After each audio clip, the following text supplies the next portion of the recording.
Irmãos, os convido a abrirem suas Bíblias em Marcos capítulo 7.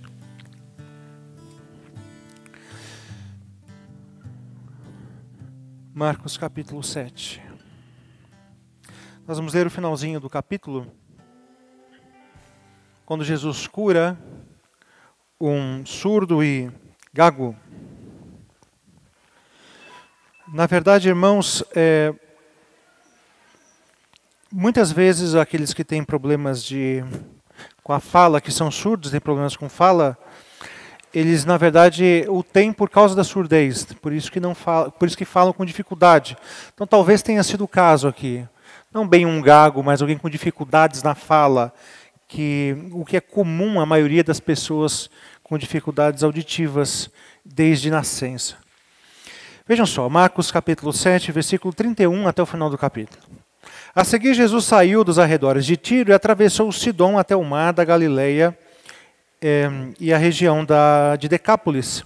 Ali algumas pessoas lhe trouxeram um homem que era surdo e mal podia falar, suplicando que lhe impusesse as mãos.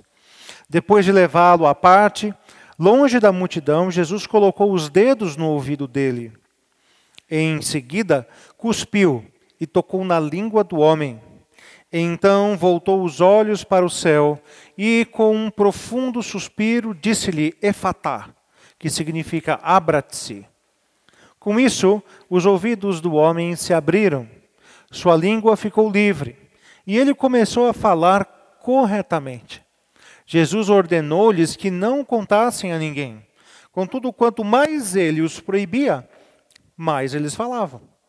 O povo ficava simplesmente maravilhado e dizia, ele faz tudo muito bem. Faz até o surdo ouvir e o mudo falar.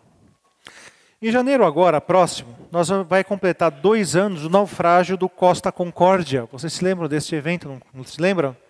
Foi ocorrido no dia 13 de janeiro de 2012 e um navio com centenas de pessoas naufragou na costa da Itália e o que nós vemos ali foi uma atitude extremamente complicada do capitão daquele navio.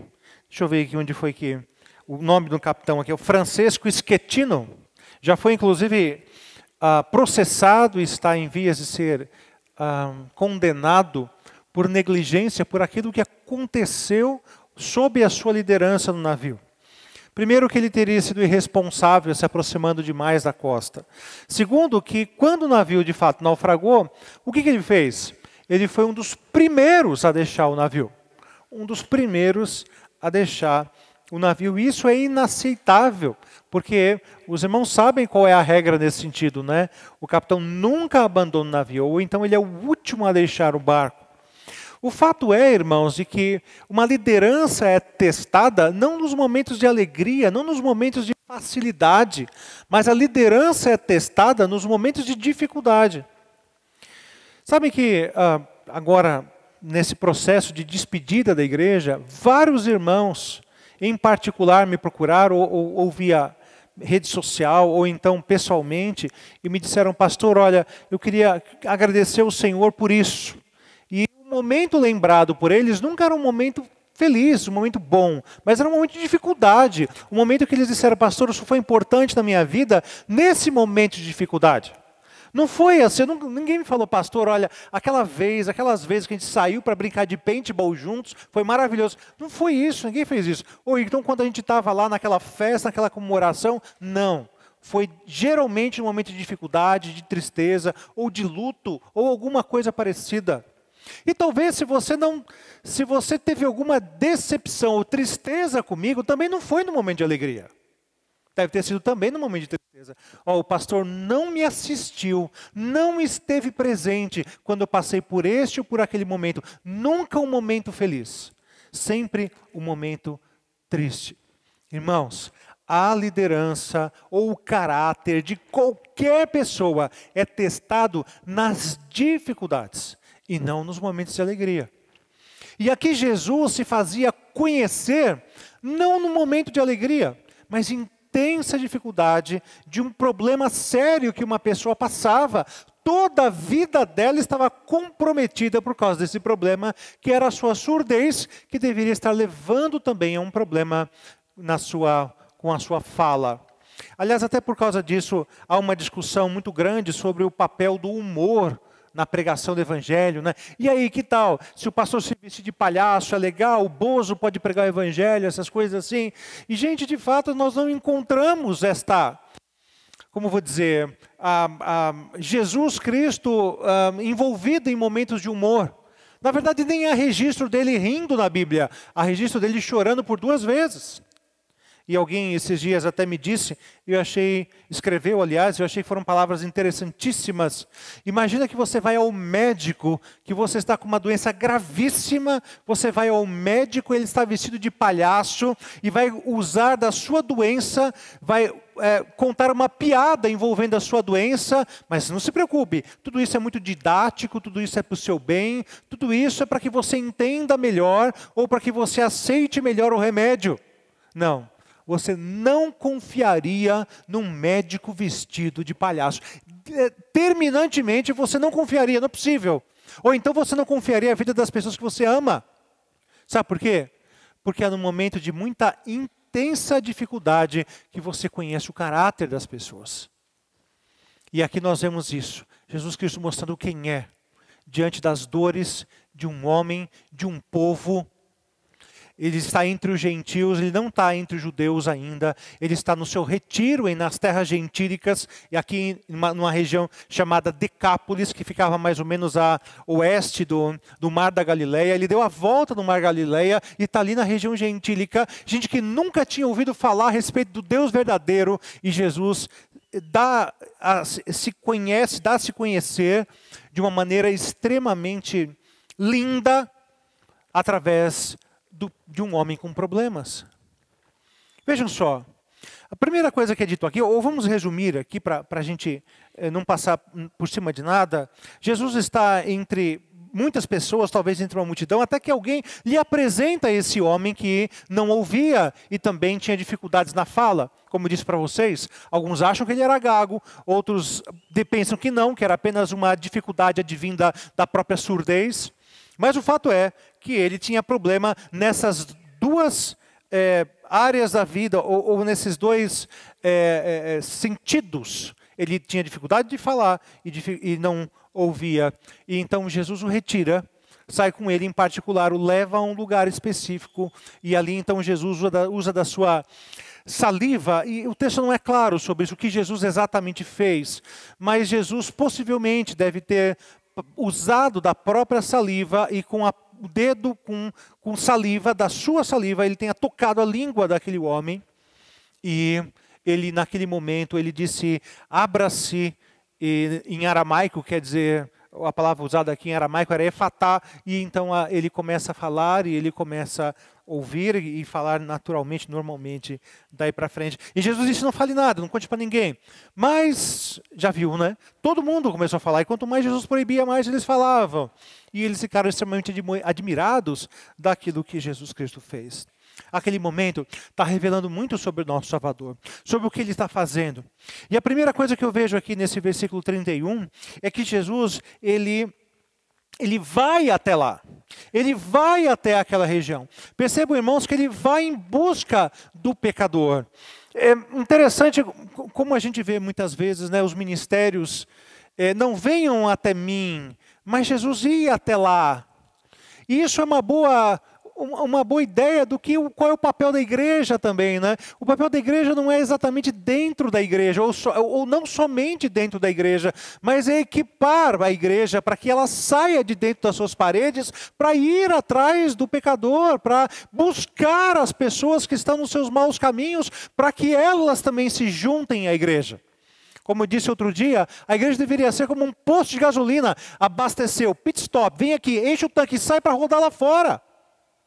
Esse deveria ser o ministério da igreja, para que o mundo seja abençoado pela vida da igreja. Não esperar as pessoas virem até aqui. Dá a importância, por exemplo, de você evangelizar e saber o que falar a respeito de Cristo. Ah, hoje eu evangelizei 100 pessoas, fez o quê? Distribuir folheto. Legal, você distribuiu folheto, muito bom, distribua mesmo. Mas mais do que isso, saiba dizer quem é o pecador por natureza, saiba dizer qual é o seu destino, saiba dizer o que foi que Deus, o que Deus faria com ele se não fosse Jesus, o que Jesus de fato fez e o que ele nos promete a partir daquilo que ele fez. Saiba compartilhar a sua fé. Saiba falar e expor o que é o Evangelho para você. Qual foi o último filme que você foi ver no cinema? Você se lembra? Ah, eu fui ver aqui. O que está passando no cinema de legal, hein? Não sei. Está passando aí qualquer coisa. Aí alguém pergunta para você, e esse filme é bom? É bom? Bom, muito bom. E me conta o filme. E você, rapidamente, 1 minuto, você explica o filme para a pessoa. Por que, meu irmão, minha irmã, é tão difícil explicar o Evangelho para alguém? Você é capaz de sintetizar uma história. Além do mais, quando você assiste um filme, é a história dos outros. Quando você prega o Evangelho, você está falando da história da tua própria vida. Não deveria ser mais marcante? Não deveria ser mais fácil? Não deveria ser natural? Mulherada, agora os homens, isso não é mais coisa de mulherada, esses homens estão juntos nisso, né? Grupo de pessoas discutindo sobre como perder peso. Cada um tem uma história diferente sobre o assunto. Todo mundo tem uma fórmula. Porquanto que todas elas passem por fazer exercício e fechar a boca. Qualquer fórmula vai dar certo. Mas todo mundo tem uma história dessa para contar. Por que você não consegue? Você é capaz de sintetizar um modo para perder quilos, mas você não consegue contar como é que você teve seus pecados libertos. Jesus Cristo foi atrás. Jesus Cristo invadiu a terra gentílica, o lugar em que ninguém nunca tinha ouvido falar do Deus verdadeiro. E ali agora ele está proclamando o Evangelho. Jesus foi atrás de nós. Nós estamos numa terra gentílica. Nós somos os gentios. Pelo menos que eu saiba, eu não tenho sangue judeu. Se você também não tem sangue judeu como eu, você também é gentil. Ele foi atrás de mim, foi atrás de você. Deus deu um jeito para que o Brasil um dia recebesse a semente do Evangelho. Ele veio atrás de nós. E esse é uma característica do nosso Salvador. Ele é quem busca. Toda iniciativa começa nele. Jesus certa vez diz o quê? Olha, não foram vocês que me escolheram. Ao contrário, eu escolhi vocês. E João completa essa ideia dizendo, nós o amamos porque ele nos amou primeiro. Ele é que vai atrás. Ele é que implanta em nós o Evangelho, abre os nossos olhos. Ele é que nos concede o Espírito Santo, que, segundo o próprio apóstolo João também, é aquele que nos convence do pecado, da justiça e do juízo. Ele nos busca. Jesus então entrou naquela terra e é apresentado a ele. Algumas pessoas apresentam a ele esse homem, trazem esse homem, esse surdo, que mal podia falar, suplicando que lhe impusesse as mãos. Jesus então, ele se importa com aquele homem. Às vezes a gente, sabe, uma vez eu conversando com alguém, e esse alguém disse assim, olha, sabe por que eu peço, por que eu rezo aos santos? Essa moça dizia, eu rezo aos santos porque eu acho que eu sou pequeno demais para o próprio Jesus me atender. Por isso, eu peço para o Santo Antônio, São João, para Maria, para quem quer que seja, para que eles sim, que são mais importantes do que eu, eles peçam a Jesus para atender a minha oração. Na Bíblia a gente vê uma outra coisa, que Jesus se importa. Sabe quando você conhece alguém muito importante, um astro de TV ou um político, e você sabe, eu apertei a mão dele, apertei a mão dela, ou conheci pessoalmente, essa pessoa jamais vai se lembrar de mim. Não sabe nem qual é o meu nome. Mas Jesus se importou. se importou com aquele homem e o chamou à parte. Você que está com problema, vem cá comigo. Jesus e aquele homem, era uma grande multidão, e Jesus o chama à parte e leva para um lugar reservado para dar uma atenção especial para aquela pessoa. Isso não é só algo que aconteceu com ele. Isso é algo que acontece com todos nós.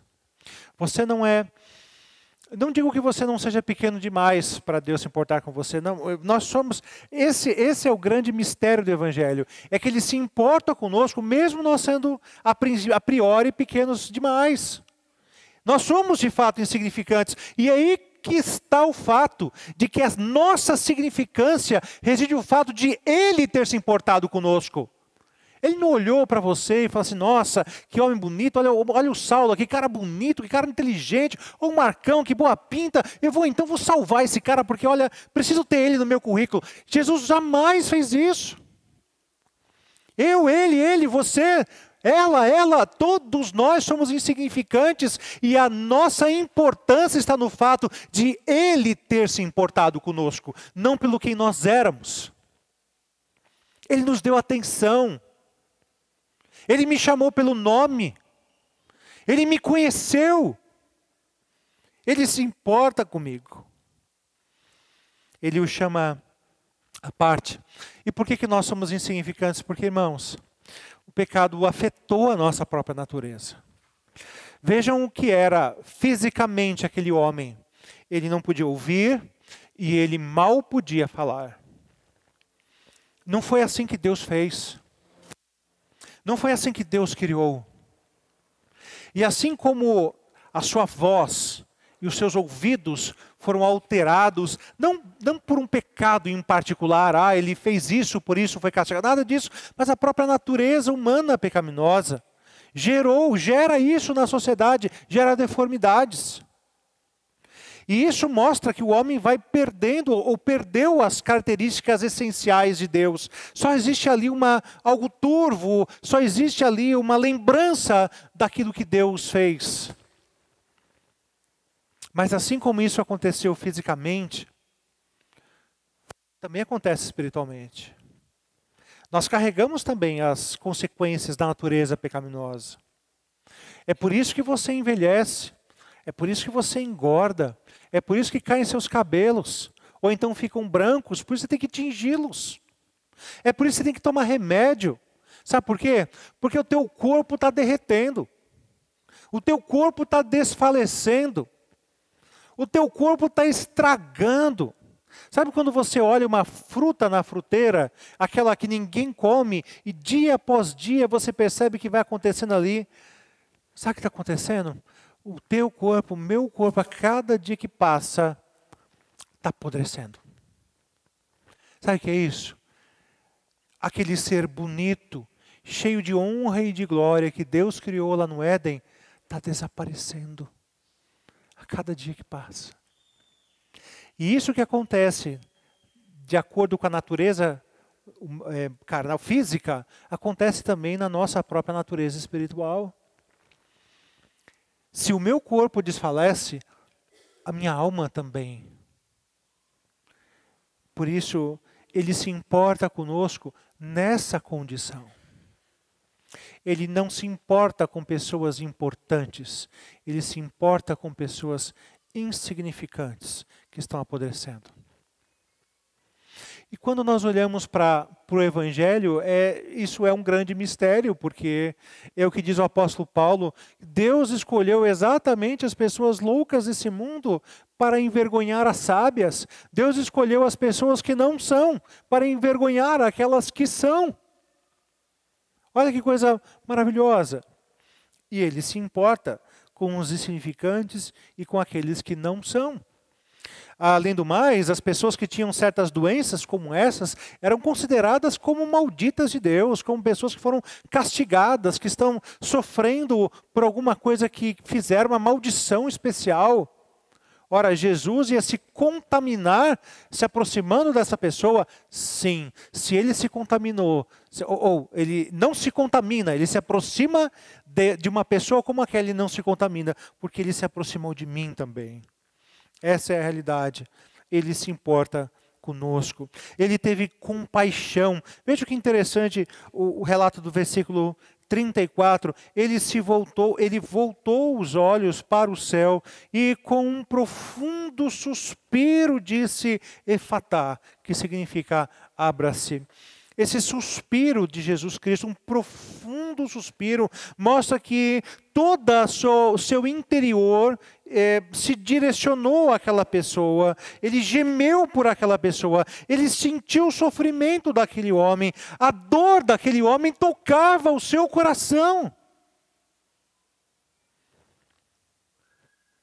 Você já pensou nisso? De que Cristo sente as suas dores? De que quando Ele morreu por você na cruz, Ele se uniu a você. Ele se colou a você. Ele, ao contrário, talvez melhor, né? Ele trouxe a você e colou você nele. Ele tornou você parte dele. Quando Ele colocou dentro de você o seu próprio Espírito. Por isso, quando você sofre ou sente por causa de qualquer coisa desta vida, Jesus sofre com você.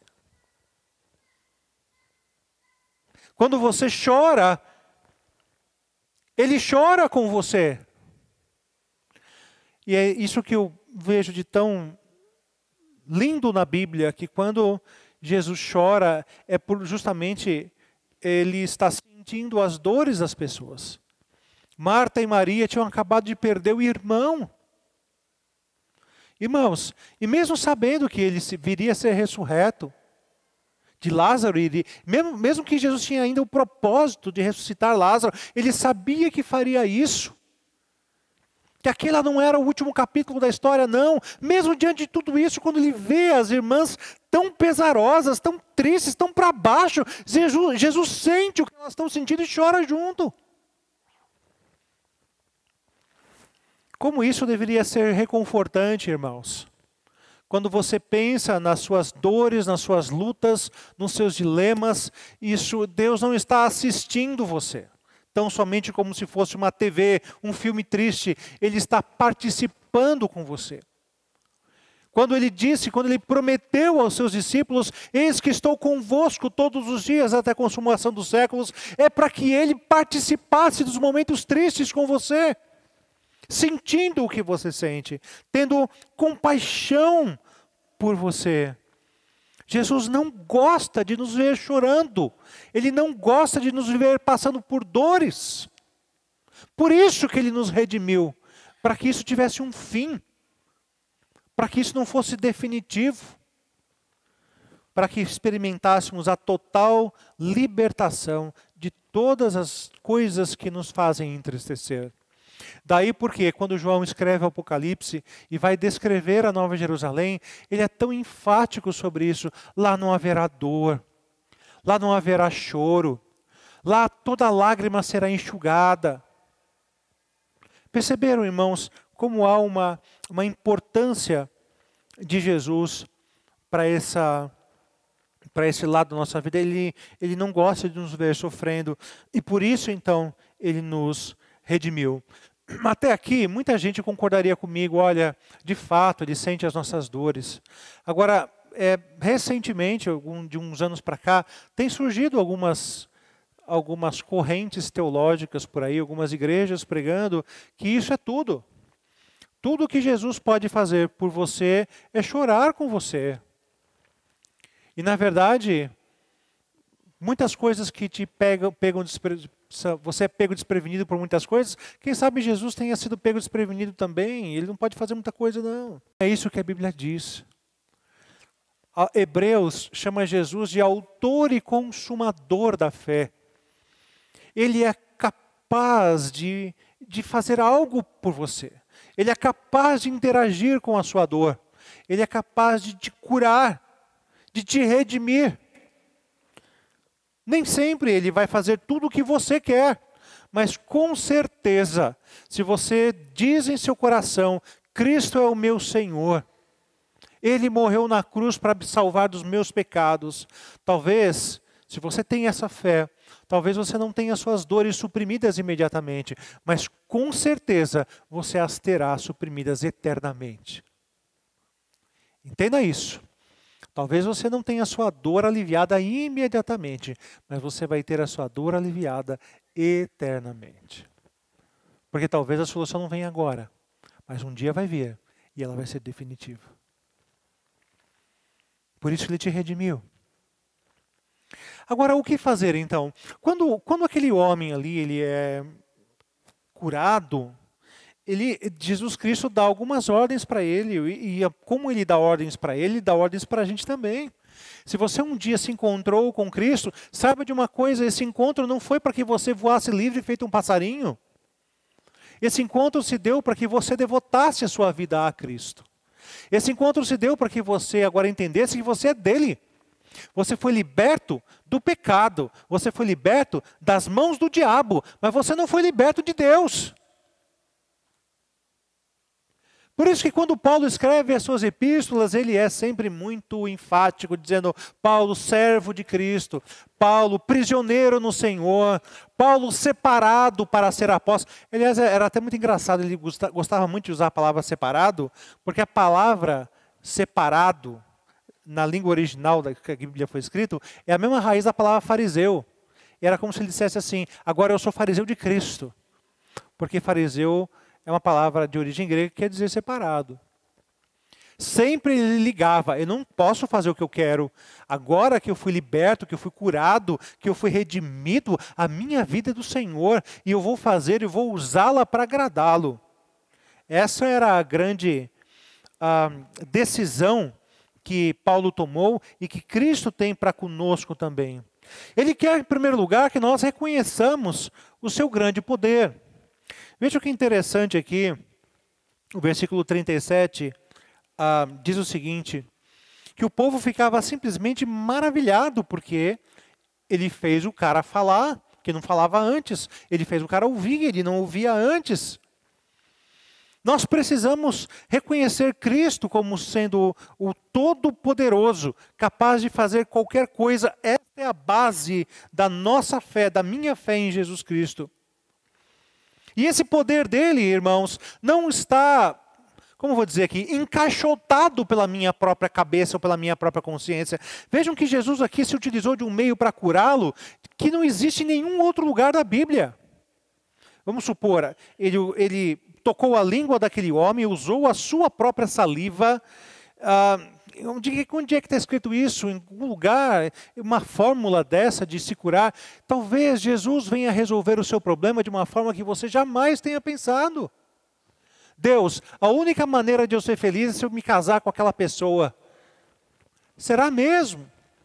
A única maneira, não existe única maneira aos olhos de Deus. Existe uma única maneira de acordo com a tua visão míope, mas de acordo com Deus, não. Ele pode fazer coisas maravilhosas de um jeito impressionante que jamais passaria pela sua cabeça. Você não tem um testemunho assim para contar? De Deus ter resolvido uma situação que você jamais pudesse ter pensado que poderia ser resolvida daquela maneira? Eu tenho certeza que você tem um testemunho para pensar assim, para contar para a gente assim. Justamente, irmãos, que talvez a gente está querendo enquadrar Deus dentro de um certo tipo de comportamento, mas o poder dele transcende ao que você imagina. Como diz o apóstolo Paulo, ele é infinitamente poderoso para fazer muito mais do que tudo aquilo que você pensa, esquadrinha e sonde, o que quer que seja. Irmãos, Deus é maior do que o seu pensamento. E não é à toa que no livro de Isaías, ele confirma isso, dizendo: olha, os meus pensamentos não são os vossos pensamentos.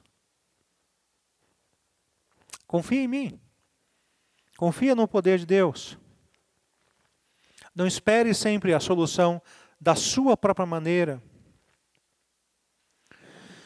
Nós olhamos aqui esse poder de Deus, o presbítero Rômulo leu no começo do culto, em Colossenses capítulo 1, que Jesus é o meio pelo qual tudo foi criado.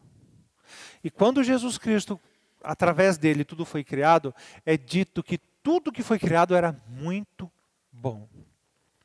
Por isso que aqui, os milagres de Jesus no Novo Testamento representam meio que isso, um adiantamento daquilo que o céu será.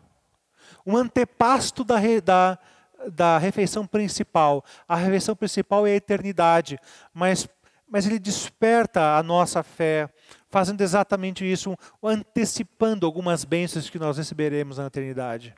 Os nossos corpos serão ressuscitados, seremos novamente como Adão e Eva eram, perfeitos, voltar a um padrão original de beleza, de santidade, de perfeição, é isso. Então Jesus Cristo pega uma anomalia, um homem que não fala, um homem que não ouve, e vou torná-lo este homem normal. Vou torná-lo este homem novamente dentro do padrão. É isso que ele faz. Jesus Cristo é de fato poderoso, redentor, redime a natureza humana a um padrão de beleza e de perfeição inicial. Por isso nós devemos confiar nesse poder.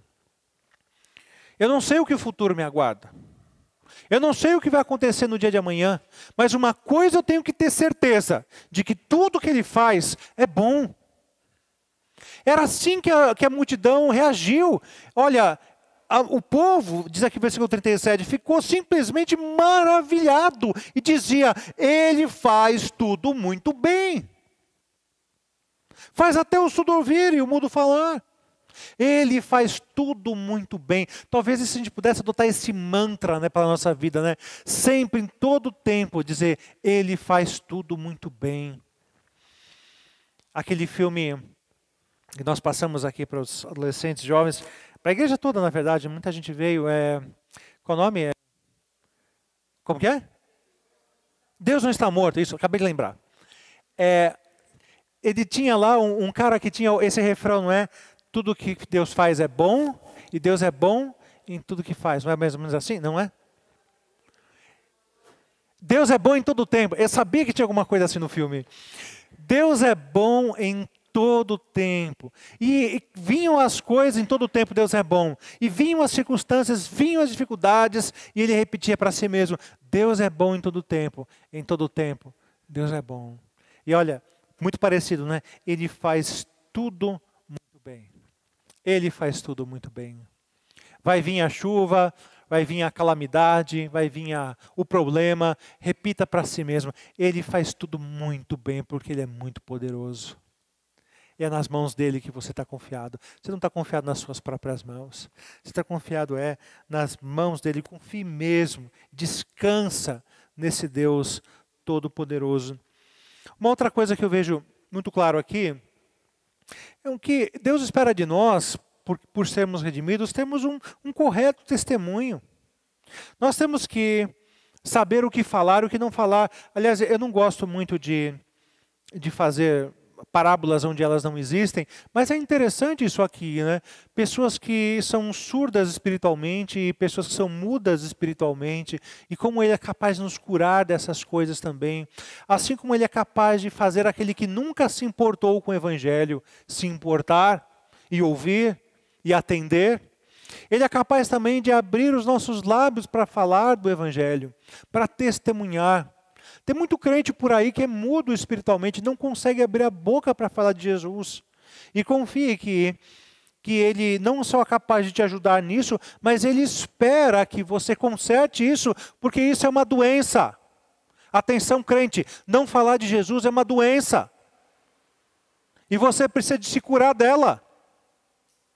Jesus espera o mínimo de você, e uma das coisas que ele espera é que você abra sua boca para falar dele. Senão você é um crente doente. Ele quer curar a sua mudez. Agora tem um fato aqui interessante. Jesus proibiu que falasse dele. Mas você não está aqui dizendo que é para você, para evangelizar? Jesus está proibindo de falar dele. Por quê? A gente não sabe muito bem. Eu vou dar aqui um palpite que para mim vale, é muito coerente. Lembrem-se de uma coisa. Jesus não estava na Judéia. Jesus não estava falando para judeus.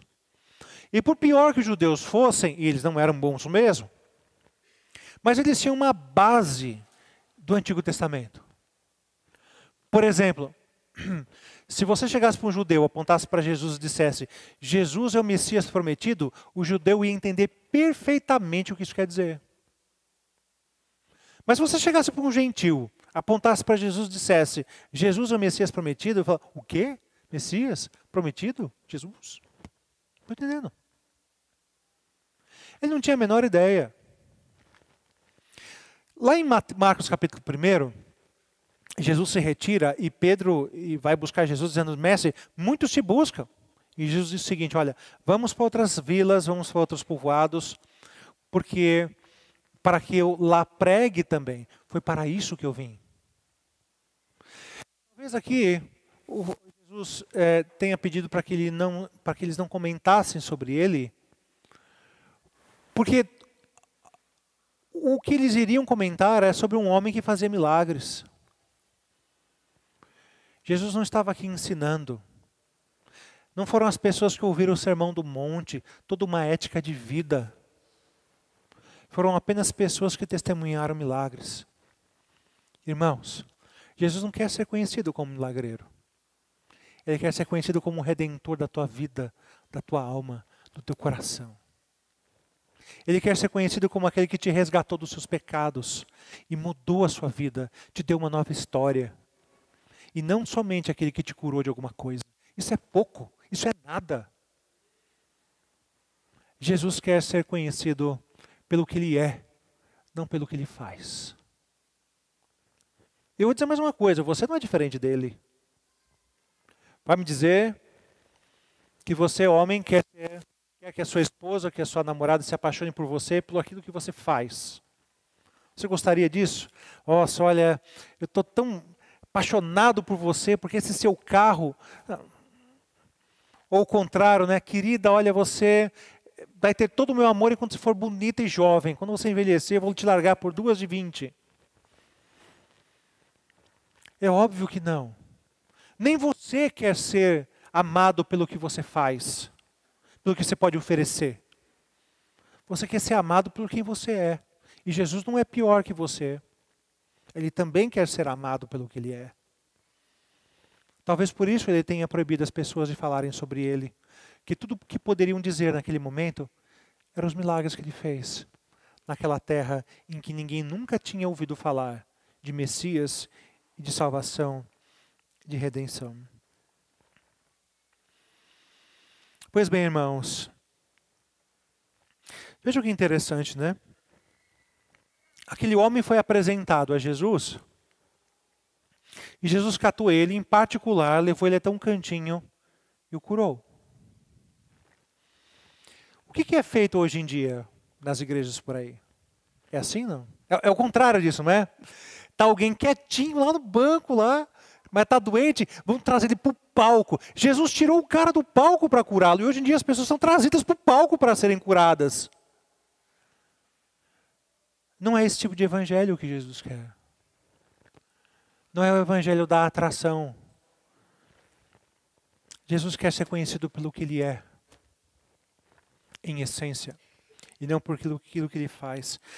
Por isso, irmãos, eu sinceramente, eu não sei o que pensar desse versículo 37. O povo todo ficou simplesmente maravilhado. O que isso significa? Eu não sei dizer se isso aqui é uma conversão legítima. Eles estavam muito admirados. Mas Jesus não quer admiradores, Ele quer adoradores. Ser admirador é fácil. Mas Jesus quer gente que o adore, que saiba quem Ele é e se prostre diante dEle, dedicando toda sua vida a Ele. E por último, irmãos, volte para o primeiro versículo que nós lemos, o 32. Ali algumas pessoas trouxeram o homem que era surdo e mal podia falar, suplicando que impusesse as mãos. Vejam só, uma das coisas, nós estamos falando sobre expectativas do nosso Redentor a nosso respeito, não é isso? Nós falamos que Ele quer ser reconhecido pelo seu poder, nós falamos que Ele quer que nós falemos dEle, que testemunhemos deles para as pessoas. Nós falamos agora, um último ponto, que Ele quer que sejamos também esse canal de bênção. Se não fossem as pessoas levarem aquele homem a Jesus, talvez ele jamais fosse curado. Ele quer isso, que sejamos instrumentos de bênção uns para os outros. Que nós sejamos instrumentos também para que Cristo seja visto pelas outras pessoas. Olha, eu vou te levar a Cristo comigo. Isso não significa tão somente, não tem a ver tão somente com a conversão, mas tem a ver com o ser igreja. Porque é Cristo que te potencializa a me abençoar. É Ele que te dá o dom para você ser bênção na minha vida, assim como Ele que me dá o dom para ser bênção na sua vida. Isso é o ser igreja. Um abençoando o outro pelos presentes, pelo poder que Cristo dá.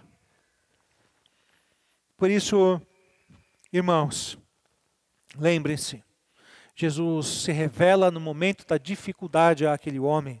É no momento de dificuldade que a gente conhece os líderes, é no momento de dificuldade que eles são marcantes ou insignificantes.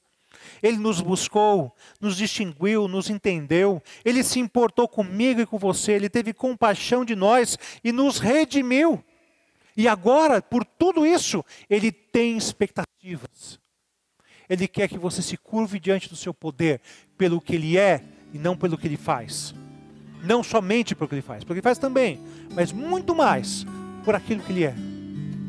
Ele quer que você testemunhe o seu nome, pregue aos outros, e Ele quer que você seja bênção na vida daquele que está do teu lado. Isso é muito diante daquele que deu sua própria vida por nós? Não, não é muito. Que Deus abençoe, irmãos, que possamos agradar ao nosso Senhor, que Ele nos veja e pelo menos possa dizer, olha, está no caminho certo, está procurando me agradar. Perfeito a gente não vai ser, mas eu devo buscar essa perfeição. Já que Ele fez tudo isso por mim, que tal se usarmos a nossa vida em devoção a Ele? Que Deus abençoe.